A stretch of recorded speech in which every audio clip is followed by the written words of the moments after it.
Con mucho entusiasmo, el gobierno anunció el acuerdo logrado entre el Mercosur y la Unión Europea, este acuerdo comercial, el más grande del mundo, así fue calificado por el gobierno.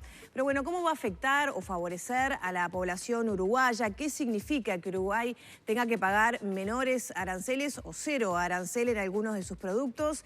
Estos y otros puntos los vamos a analizar con Nicolás Lucich, a quien le damos la bienvenida. ¿Cómo estás? ¿Qué tal, Lorena? Buen día. Humberto, ¿cómo están? Muy bien. Me gustaría comenzar por una breve caracterización general de qué se trata este acuerdo entre la Unión Europea y el Mercosur, y que en principio el 97% de los productos exportables de Uruguay van a tener un ingreso preferencial a estos países. Sí, así es. Es un acuerdo realmente muy importante. Tiene una relevancia, creo que, muy destacada.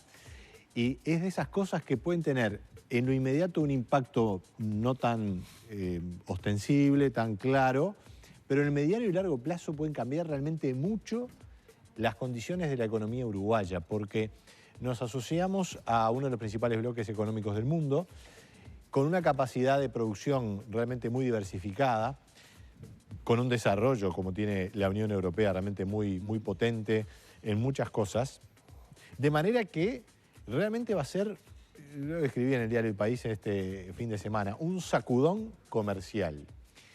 Y se llega además, es importante tomarnos unos segunditos para ver que esto en parte es una respuesta de Europa a la nueva política proteccionista de los Estados Unidos y de conflicto comercial con China, con México, con la propia Unión Europea.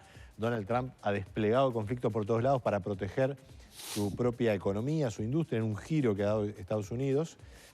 Hay que recordar que Europa también, la Unión Europea ha estado muy impactada negativamente por el Brexit, la salida del Reino Unido, de manera que esto es una forma de ir hacia adelante, de reaccionar a estas cuestiones negativas, hacia adelante, retomando el acuerdo con el Mercosur, que venía en negociaciones hace casi 20 años y que no avanzaba por un lado o por otro, y dice, bueno, vamos a terminar esto porque el escenario mundial viene complicado, esto nos sirve. Por el lado del Mercosur, claramente hubo un liderazgo de Mauricio Macri, el presidente argentino, que tomó este tema desde que asumió, lo relanzó. Cuando asumió Bolsonaro, convenció a Bolsonaro de que esto era, el presidente de Brasil, que era algo importante. Uruguay ha estado también buscando que el acuerdo cierre, más allá de que la política comercial de Uruguay ha tenido idas y vueltas, porque desde que el Frente Amplio está en el gobierno no ha habido mucho consenso en este asunto. Ustedes recuerdan que Uruguay se fue del TISA, para aprobar el acuerdo con Chile hubo mucha ida y vuelta, pero se configuró un escenario de consenso para que esto salga. Y como tú decías, Lorena, hay varios andariveles. El más claro es el comercial, el de los bienes. Y allí hay una apertura, digamos, en tres carriles, tres grandes capítulos. El acuerdo se tiene que aprobar por los parlamentos de los países del Mercosur y de la Unión Europea, va a demorar 2 o 3 años. Yo creo que eso puede ser relativamente rápido. ¿Te parece que va a ser rápido eso? Me parece porque hay que sí. quien pone algún reparo en cuanto a la celeridad que le puedan dar los parlamentos. Y yo creo que 2 o 3 años para cuestiones comerciales es realmente rápido, porque estas cosas no son de un día para el otro, ¿verdad? Los reparos de Francia creo que por un lado o por otro los europeos van a lograr encauzarlos. Aunque Francia es sensible al tema agrícola. El sector agrícola francés sí que claro. nos pone el palo en la rueda. Después, si querés, nos dedicamos un poco a eso, pero es posible, sí, es sensible. Tres grandes capítulos. El primero, cuando se apruebe, enseguida quedan liberados una cantidad de rubros, soja, algunos productos, muchos productos industriales, otros que se liberan paulatinamente, es decir, van a ir a arancel cero, pero en plazos de 2, 4 o 10 años, o hasta 15, que los automotores van a estar especialmente protegidos para el Mercosur. Y después hay un capítulo de cuotas. Cuando se habla de que el 90 y pico % de los productos se libera, ahí hay que tener cuidado, porque vos en la lista de comercio tenés una lista enorme, pero en realidad los productos que te importan son algunos. Capaz que de ese 90 y pico % hay un 80% que vos ni comerciás. Y Uruguay más bien se está jugando, yo creo que hay 2 o 3 efectos importantes. Uno, que me parece es importante, que es Uruguay, por haber avanzado económicamente, había perdido lo que se llama el régimen especial de Europa, que le concedía a algunos países en vías de desarrollo algunas concesiones especiales que Uruguay las tenía en cítricos, en cueros y en madera elaborada. Eso lo perdió Entonces, al no tener acuerdo de libre comercio, había otros países que estaban ingresando y tenían preferencia. Pero tienen preferencia no por ser de bajo ingreso, sino por haber hecho acuerdo comercial. Caso de Chile, Perú, Colombia, México, ya tienen acuerdo con Europa. O sea, Europa ha estado bastante activa en esto y firmó recientemente un acuerdo con Japón. Ahora vamos a retomar eso, ya por tener el acuerdo comercial aprobado. Y después hay varios aspectos de lo que es las oportunidades del sector agropecuario. En carnes, la cuota Hilton pierde su arancel, que era de un 20 y pico %, queda eliminado, y hay una nueva cuota de casi 100.000 toneladas de carne de vacuna para todo el Mercosur. Ahí hay que ver cómo la repartimos. Hay que ver las Hay que asimetrías. negociar en el Mercosur a ver quién ocupa los espacios. Exacto, y cómo se distribuye. También hay una cuota de 60.000 toneladas de arroz. Y en el sector lácteo se pone bastante sensible la cosa porque hay un ida y vuelta. Se aprueba una cuota de 30.000 quesos hacia allá, pero también hacia acá. Y de 10.000 toneladas de leche en polvo hacia allá, pero también hacia acá. Entonces, ahí puede haber oportunidades. Ahora, si vos me preguntás así en general, yo creo que es bueno el acuerdo, es positivo que Uruguay comercie. Creo que Uruguay debería estar mejor preparado y bueno, tenemos cierto tiempo, pero tenemos que ir contra el reloj. Es mejor preparado, Nico. Eso. Tener menos costos, mayor productividad en nuestra mano de obra, tener mayor capacidad de reenfocar la producción, no por sectores y de defender sector a sector, sino aprovechar y decir, bueno, realmente si la oportunidad está por acá y no está por acá, desarmamos esto y vamos por acá. Eso es la tan mentada flexibilidad. Lo que pasa es que la flexibilidad siempre es una palabra que ha tenido una connotación más negativa porque está asociada a lo que puede ser un eventual deterioro de las condiciones de trabajo. El tema es que si no tenés flexibilidad podés perder empleo. Entonces ahí ya no hay un tema de deterioro, no, es que perdés empleo. Este tema de, por ejemplo, el caso de las curtiembres que venían en bajada, ahora podrían tener una nueva oportunidad. Esto puede ser una buena noticia. Porque a largo plazo o mediano. Exacto. ¿Y ahí cuál sería la flexibilidad, por ejemplo? Porque ahí a la larga entrás con arancel cero y retomás las preferencias que tenías. O sea, no es que retomen las mismas preferencias, ahora pasás a arancel cero. ¿Pero qué flexibilidad tendrían que aplicar ese rubro entonces? Bueno, allí ver qué es lo que realmente quiere Europa. Porque acá nadie va a vender nada que no quiera comprarle el otro. Ese es el gran punto. Entonces, ver lo que realmente quiere Europa, qué ventajas podemos tener. Hacemos una parte acá, reelaboramos allá, en qué parte de la cadena global de valor nos vamos a enfocar. Es decir, un enfoque más de valor realmente de lo que vos podés hacer, más que ir sectorialmente a decir, bueno, me das esto, yo te doy esto, que eso es una cosa más de reparto que puede tener patas cortas. El tema es ser creativo y dinámico al momento de captar oportunidades. Ahora, evidentemente en la región siempre nos polarizamos y nos polarizamos políticamente. Yo hoy quiero recurrir, por ejemplo, a algo que la gente se puede encontrar por allí y decir, pero ¿cómo? ¿Beneficioso o no beneficioso cuando de repente Página 12 en Argentina titula "El acuerdo Mercosur-Unión Europea es una fake"? A propósito de la fake news, y explica que no es un acuerdo final, que la letra chica no se definió, que los supuestos progresos se mantienen en secreto y que es un anuncio político en tiempos de campaña electoral. Categóricamente termina diciendo no tiene beneficios para la economía argentina. Si yo leo solamente este encabezado, digo, si no tiene beneficio para la economía argentina, vamos muertos. Seguramente la visión de Página 12, que tiene una visión crítica al gobierno de Macri, le está poniendo énfasis a determinados aspectos. Porque habla de dos cosas. La nota es muy interesante y está muy interesante que lo cites, Humberto. Estrictamente, es un acuerdo político para un acuerdo comercial para después definir el tratado. Yo estuve cavilando bastante con este tema. Y al final, por lo menos es una conclusión siempre discutible. Digo, bueno, en realidad el acuerdo está. Claro. El acuerdo está. Claro, el acuerdo está y antes no estaba. Eso ya es un escalón, digamos. Exacto. Viste que cuando las cosas se pueden andar, realmente en política internacional, cuando las cosas se pueden andar, incluso ya los propios actores quedan de un lado, quedan de lado. ¿Viste? Pasa en política. Alguien definió algo y ya después las circunstancias que creó incluso lo pueden llevar de arrastro, ¿no? De todas maneras, es cierto que hay cosas por definir.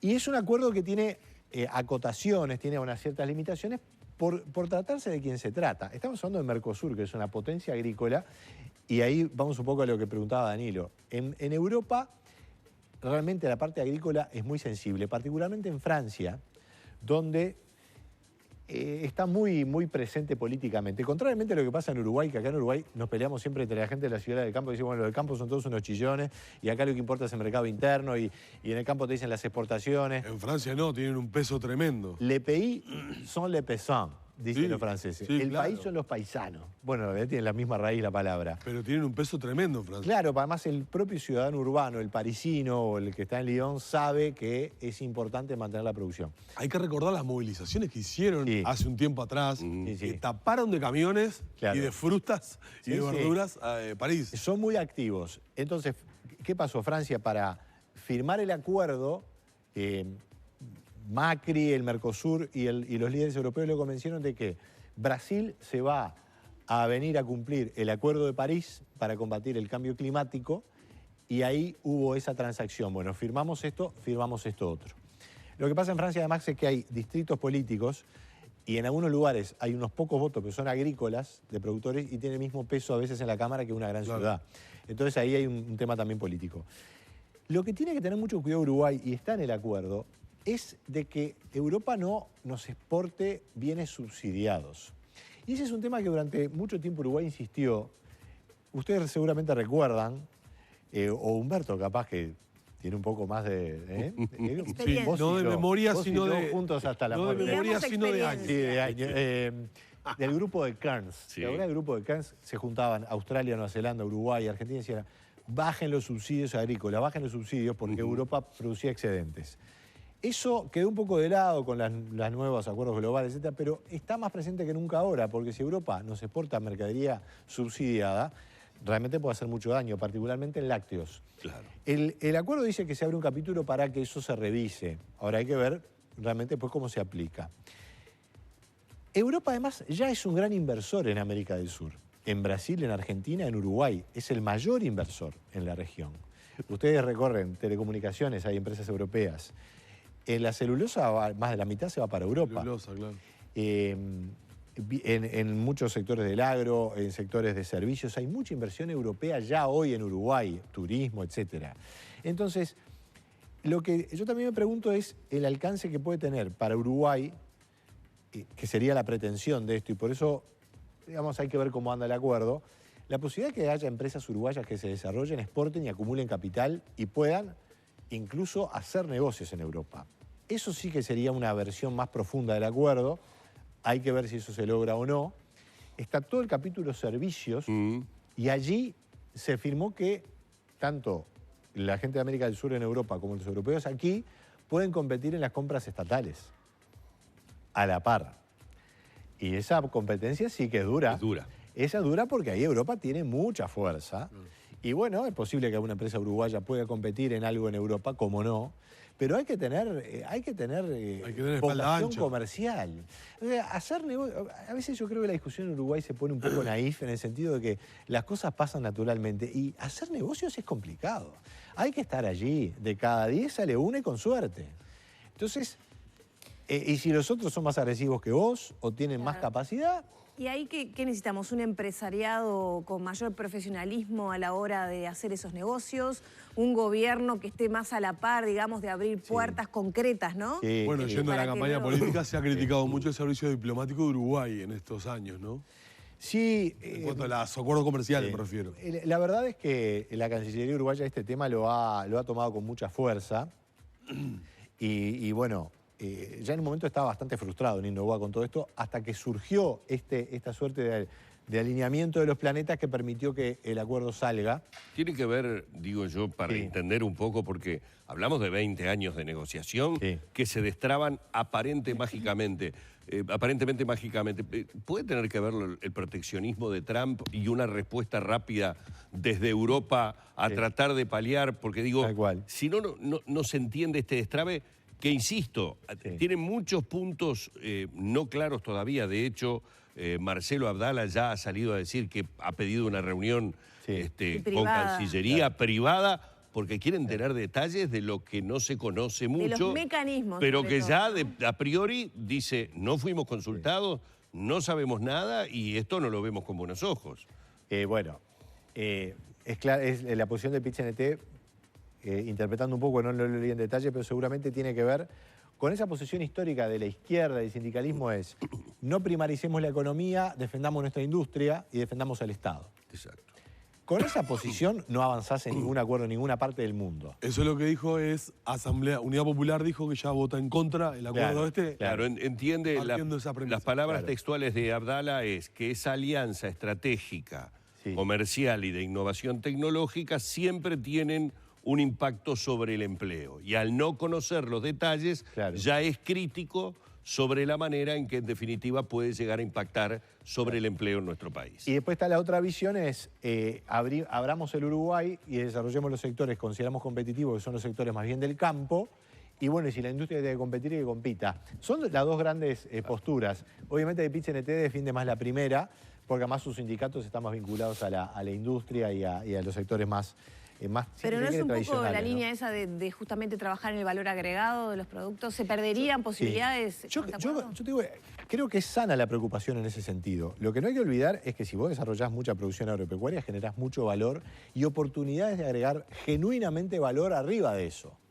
Y ahora los cítricos pueden tener otra oportunidad, están muy castigados. Si Europa abre y nos abre en buenas condiciones, ahora hay que producir buena calidad, hay que producir con eficiencia la mano de obra y ahí podés generar mucha mano de obra. Y en las curtiembres también.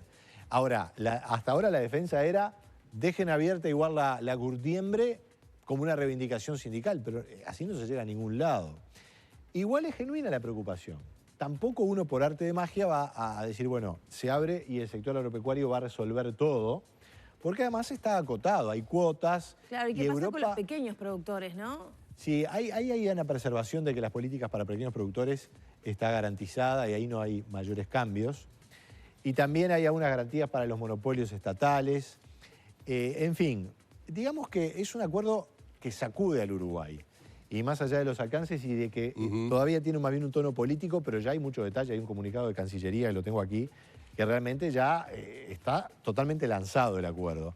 A los efectos de las personas que nos están escuchando, seguramente van a poder acceder a bienes europeos más fácilmente, aunque Uruguay está relativamente abierto. En realidad lo que pagamos cuando compramos más que aranceles son impuestos. Cuando pagamos los productos. Y puede haber una dinámica interesante para profesionales y servicios que puedan vender a Europa y también muchas industrias, agroindustrias o del campo, del agro. Quedan muchas preguntas por hacerle a Nicolás, se nos ha terminado el tiempo, pero bueno, obviamente es el principio de una noticia que conocimos ayer, que seguramente irá teniendo más detalles y desarrollo en la medida que pase el tiempo, pero muchos se preguntarán si el color político del próximo gobierno puede modificar o no la manera en que impacte sobre Uruguay el tratado. Uno se pregunta también, en economía, ¿es posible, Nicolás, hacer como una suerte de juego de, si hubiéramos firmado el TLC con los Estados Unidos en aquel momento, ¿en qué punto estaría la economía uruguaya hoy? ¿Se pueden hacer ese tipo de traslaciones o es casi como hacer futurismo? Es difícil porque no tenés la comparación, ¿no? No es como en el campo que vos plantás un monte, le fertilizás uno y al otro no, y ahí podés comparar. Creo que sí, a Uruguay en su momento le podía haber resultado interesante, un acuerdo con Estados Unidos. Lo que decía en aquel momento que lo que ofrecía Estados Unidos no era tan contundente, entonces, bueno, había unos resquemores. Pero lo que hay que tener es vocación comercial. Claro. Realmente, si tu actitud es protegerte, bueno, tu vida va a ir para un determinado lado. Capaz que sí, terminás protegiendo lo que tenés. Pero comercial también es arriesgar y es ceder en algunos aspectos para poder crecer en otros, ¿verdad? Allí no hay que ser inocente, pero tampoco uno puede quedar paralizado, porque si no, no te abrís. Y la verdad que Uruguay necesita más comercio y esta es una interesante oportunidad. En principio uno le puede haber dicho, en realidad la complementación es más bien con China, que tiene producción industrial y nosotros producimos agro. Con Europa es distinto, pero creo que políticamente puede ser más amigable, más llevadero. Nicolás Lussich, periodista especializado en economía, una vez más en la mañana de Arriba Gente, el placer de siempre, Nicolás. Encantado, muchas gracias. Un gustazo estar acá. Cerramos por aquí nuestro encuentro con Nicolás Lussich.